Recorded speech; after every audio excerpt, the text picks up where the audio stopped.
सबसे प्राचीनतम कहानियों में से आज हम वो कहानी सुनाएंगे जिसका सृजन पूरे ब्रह्मांड के सृजन से पहले हुआ।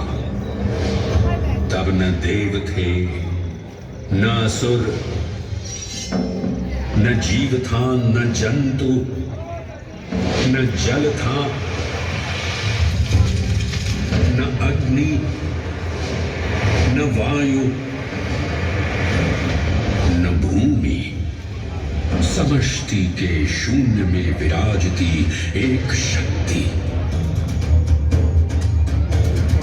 कालातीत और कालों के नियंता।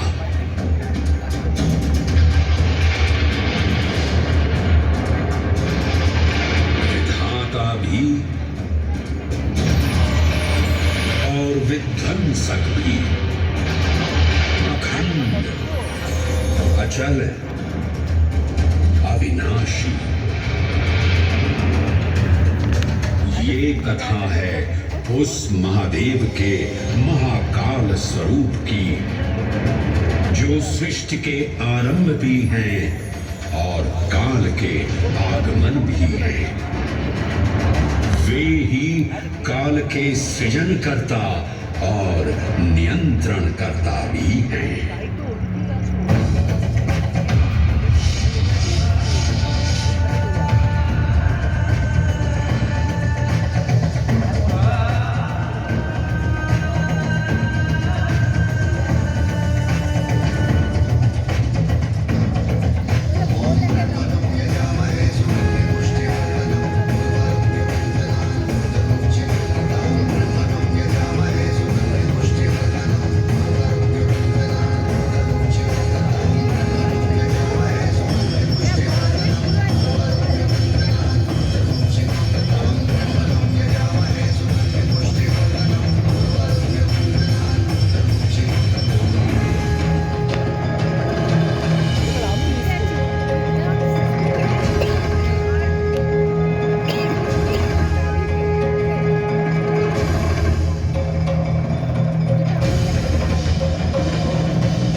निर्विकार होते हुए भी अपनी माया से विराट विश्व का आकार धारण करने वाले महाकाल,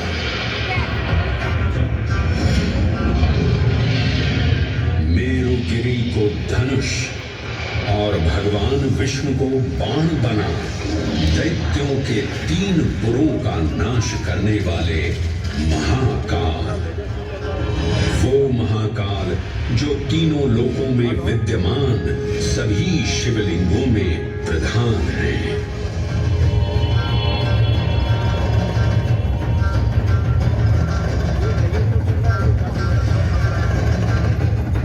वो महाकाल जिनके त्रिशूल की तीनों नोकों से काम, क्रोध और लोभ पर नियंत्रण होता है, जिनके मस्तिष्क पर चंद्र शीतलता का प्रतीक है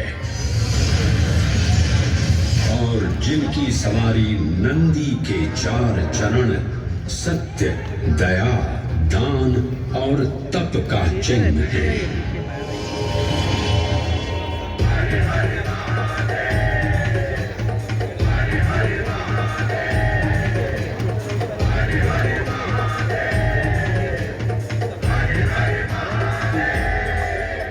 न पुण्यं न पापं न सौख्यं न दुःखं न मन्त्रो न तीर्थं न वेदा न यज्ञः अहं भोजनं नैव भोज्यं न भोक्ता चिदानन्दरूपः शिवोऽहं शिवोऽहम्।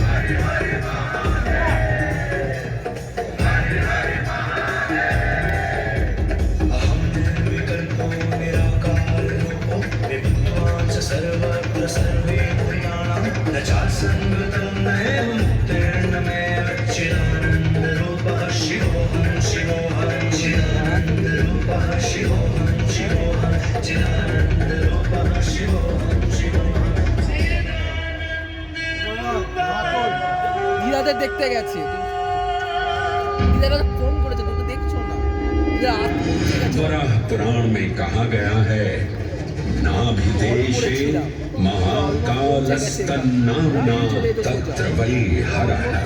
अर्थात नाभिदेश उज्जैन में स्थित भगवान महाकालेश्वर तीनों लोकों में पूजनीय है। आकाशे तारकां लिंगम पाताले हाटकेश्वरम मृत्युलोके महाकालम सर्वलिंगम नमोस्तुते। आकाश में तारक लिंग के रूप में, पाताल में हाटकेश्वर के रूप में और मृत्युलोक में महाकाल के रूप में स्थित भगवान शिव को प्रणाम।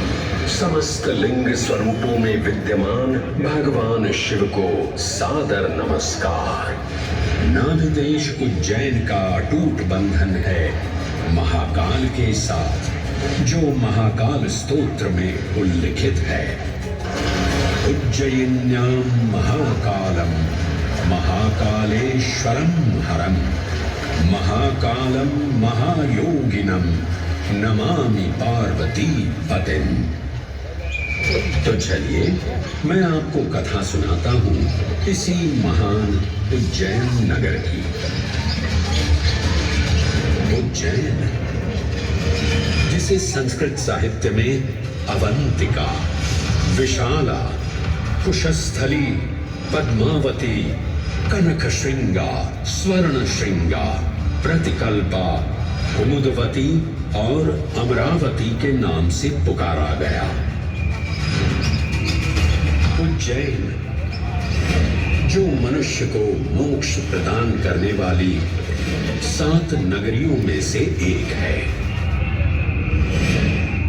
उज्जैन, जहां 84 महादेव का आशीर्वाद प्राप्त है।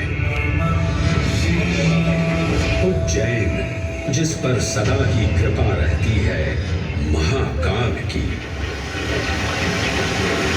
यहाँ सतत क्षिप्रा नदी की निर्मल धारा बहती है।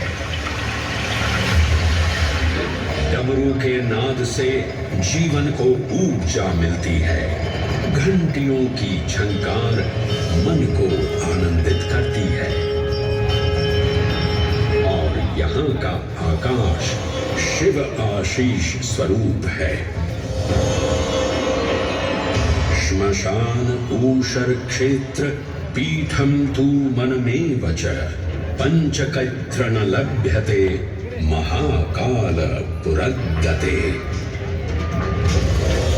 अर्थात यहाँ पर श्मशान, ऊषर यानी अनुपजाऊ भूमि, क्षेत्र अर्थात पवित्र भूमि, पीठ यानी शक्ति स्थान और मन अर्थात आध्यात्मिक शांति का स्थल, पांचों एक ही स्थान पर उपलब्ध है। ये संयोग महाकाल की नगरी उज्जैन की महिमा को और गरिमामय बना देता है। उज्जैन के इस अलौकिक स्वरूप से प्रभावित हो महाकवि कालिदास अपने काव्य मेघदूत में लिखते हैं, हे जलधर, यदि महाकाल के मंदिर में समय से पहले तुम पहुंच जाओ तो तब तक वहां ठहर जाना जब तक सूर्य आंख से ओझल न हो जाए। शिव की संध्याकालीन आरती के समय नगाड़े जैसी मधुर ध्वनि करते हुए तुम्हें अपने धीर गंभीर गर्जनों का पूरा फल प्राप्त होगा। ये संध्या आरती, जिसे कालिदास ने सराहा है, अत्यंत महत्वपूर्ण है, क्योंकि ये वो प्रहर है जब सभी देवी देवता गंधर्व यहाँ उपस्थित होते हैं।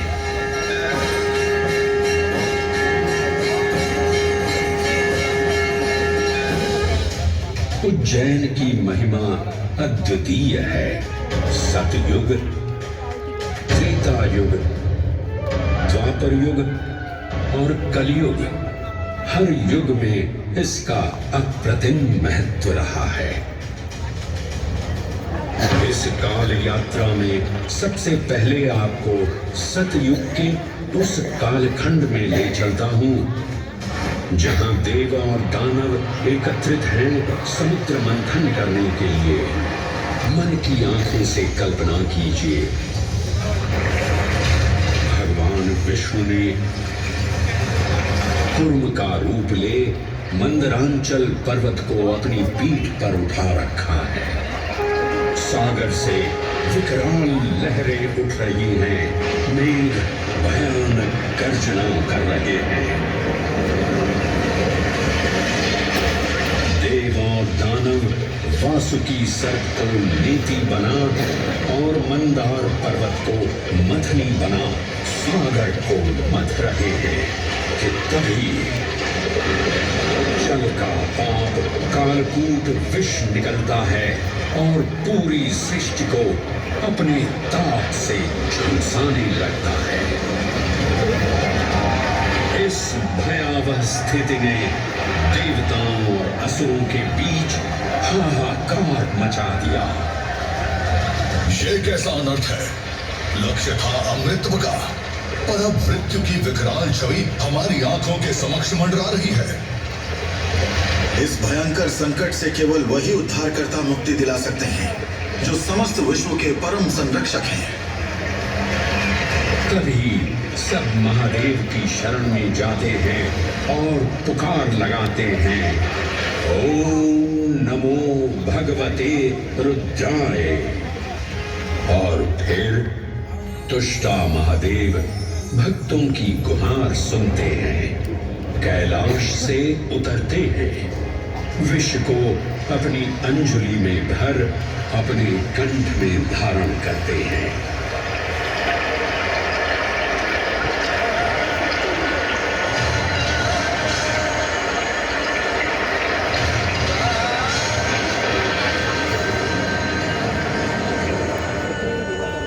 अंततो गत्वा सागर मंथन से अमृत कलश प्रकट होता है।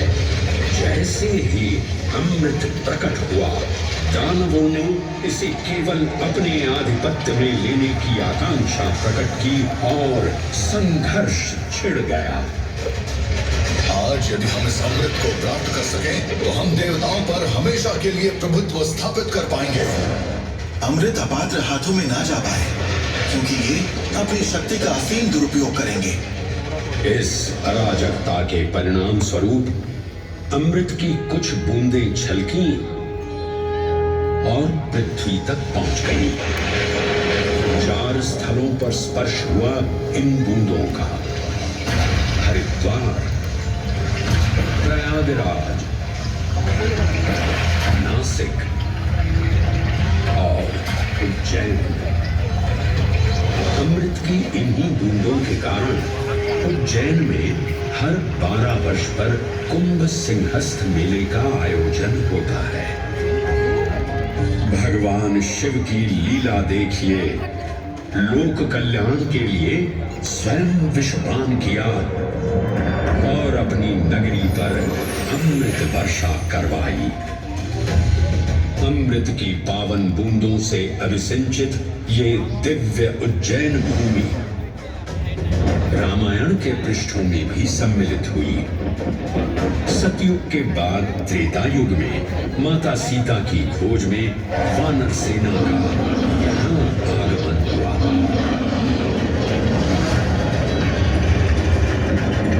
समय की इस यात्रा के माध्यम से अब प्रवेश करते हैं वाल्मीकि रामायण के किष्किंधा कांड में। राजा सुग्रीव अपने यूथपतियों से सभी प्रमुख स्थानों पर जाने के लिए कहते हैं और उन्हें अवंती नगर यानी उज्जैन जाने का आदेश भी देते हैं। मेखला उत्कल के क्षेत्र, दशर्न के नगर, आम्रवंती, अवंती और विदर्भ के राज्य, साथ ही माहिष्का के आकर्षक राज्य में भी पूरी तरह से खोजना होगा। भगवान विष्णु के राम अवतार से संपृक्त और अगला युग उन्हीं के एक और दिव्य अवतार से समरस होना, ये अद्वितीय संगम केवल उज्जैन में ही संभव था। परंतु एक क्षण ठहरिए और ध्यान से सुनिए। ये हैं महाकाल के 1008 दिव्य नाम। हाँ, मैंने काल चक्र को परिवर्तित कर दिया है और अब द्वापर युग का शुभारंभ हो चुका है। विस्मय पूर्ण हो जाएंगे ये जानकर कि महाकाल के इन नामों को स्वयं भगवान श्री कृष्ण ने रचकर पिरोया था। महाकाल सहस्र नामावली की ये अद्भुत रचना उस समय की है जब योगेश्वर कृष्ण, उनके मित्र सुदामा और शेषावतार बलराम ने अवंती नगरी में स्थित सांदीपनी ऋषि के आश्रम में वेदांत दर्शन और शस्त्र विद्या की शिक्षा ग्रहण की थी। कहते हैं कि भगवान श्री कृष्ण को अवंती ने ऐसा मंत्रमुग्ध कर दिया कि यहाँ 64 दिनों तक रुककर उन्होंने 64 विद्याएं और 14 कलाओं का ज्ञान लिया। उज्जैन का संबंध महाभारत से भी जुड़ा हुआ है।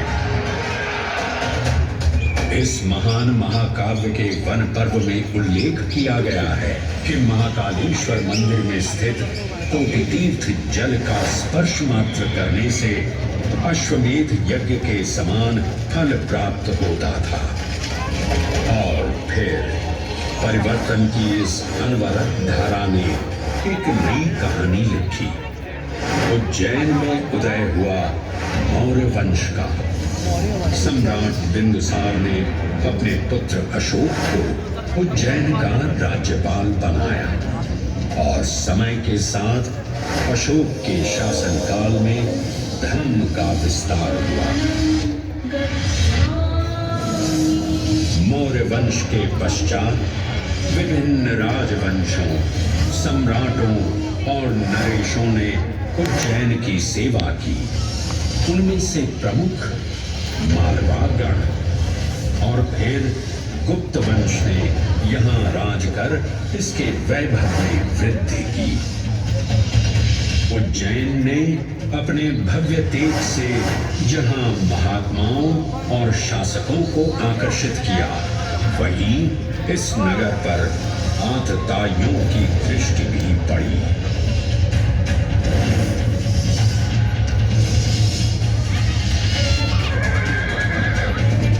शक मध्य एशिया की खानाबदोश जनजाति थी, जिन्होंने उत्तर पश्चिमी और मध्य भारत के कुछ हिस्सों पर आक्रमण कर अपना शासन स्थापित किया। ईसा पूर्व प्रथम शताब्दी में जब भारत शकों के अत्याचार से त्रस्त था, तब उन शकों ने उज्जैन पर भी कब्जा कर लिया और फिर उज्जैन में उदय हुआ एक तेजस्वी योद्धा, महाराज विक्रमादित्य का। एक तरफ शकों का बल तो दूसरी तरफ विक्रमादित्य का अद्वितीय पराक्रम। विक्रमादित्य की तलवार महादेव के तीसरे नेत्र सी चमकी। प्रचंड युद्ध हुआ। महाकाल की कृपा से शूरवीरों ने शकों को परास्त किया और उज्जैन में गणतांत्रिक शासन स्थापित किया।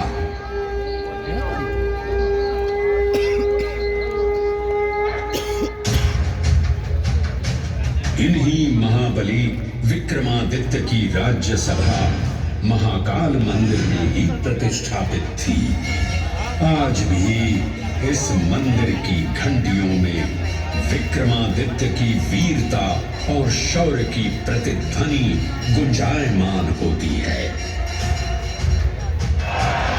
राजा विक्रमादित्य और शकों के मध्य हुए युद्ध ने उज्जैन को काल चक्र से अभिन्न रूप से जोड़ दिया, क्योंकि जिस दिन उनको विजय प्राप्त हुई उस गौरवशाली उपलब्धि के सम्मान में एक नवीन पंचांग का शुभारंभ किया गया, विक्रम संवत पंचांग। आज भी कई हिंदू पर्व और धार्मिक अनुष्ठान विक्रम संवत पर आधारित हैं।